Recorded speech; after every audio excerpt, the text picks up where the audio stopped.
जिंदगी से जंग हार गई पहाड़ों की बहादुर बेटी।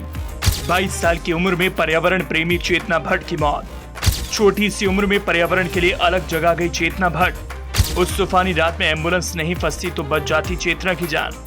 कोई सालों की लंबी जिंदगी गुजारकर इस दुनिया से चला जाता है और उससे जाते ही भुला दिया जाता है, लेकिन कई ऐसे बरले भी होते हैं जो कम उम्र में भी ऐसे काम कर जाते हैं कि जब दुनिया से जाते हैं तो पीछे लोग जार जार रोते हैं।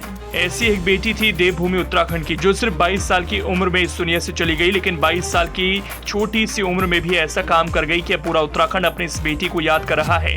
न केवल याद कर रहा है बल्कि पहाड़ों के लोग भावुक भी हो रहे हैं। कौन है ये उत्तराखंड की बहादुर बेटी जिसके जाने के बाद लोग इतना याद कर रहे हैं? आखिर उसने ऐसा क्या किया था और ऐसा हुआ क्या था कि बहादुर बेटी जिंदगी से जंग हार गई? अगले कुछ मिनटों में हम आपको इन्हीं सवालों की पड़ताल करेंगे।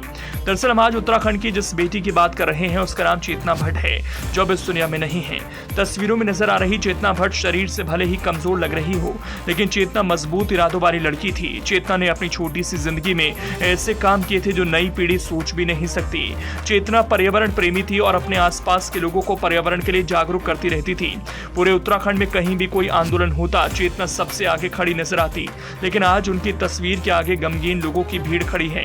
लेकिन अभी कई लोगों के मन में इस सवाल है कि आखिर उस रात हुआ क्या था जब चेतना भट्ट इस दुनिया से चली गई। उस खौफनाक रात के बारे में चेतना की मां बताती हैं कि मेरी बेटी बीमार जरूर थी, लेकिन उसकी हालत धीरे धीरे सुधर रही थी और कुछ दिन पहले ही वो अस्पताल से घर भी लौट आई थी।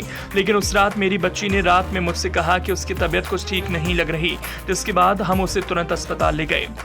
चेतना भट्ट की मां अपनी बेटी को अस्पताल ले गई, लेकिन उस तूफानी रात में जो हुआ उसकी किसी ने कल्पना भी नहीं की थी, क्योंकि किस्मत को कुछ और ही मंजूर था। उस रात जिस एम्बुलेंस से चेतना को अस्पताल ले जाया जा रहा था, उसके सामने कई पेड़ टूटकर गिर गए और एम्बुलेंस फंसी रही। बहुत देर बाद दूसरी एम्बुलेंस आई और चेतना को अस्पताल ले जाया गया, लेकिन तब तक बहुत देर हो चुकी थी। चेतना बहादुरी से लड़ते हुए जिंदगी से जंग हार चुकी थी।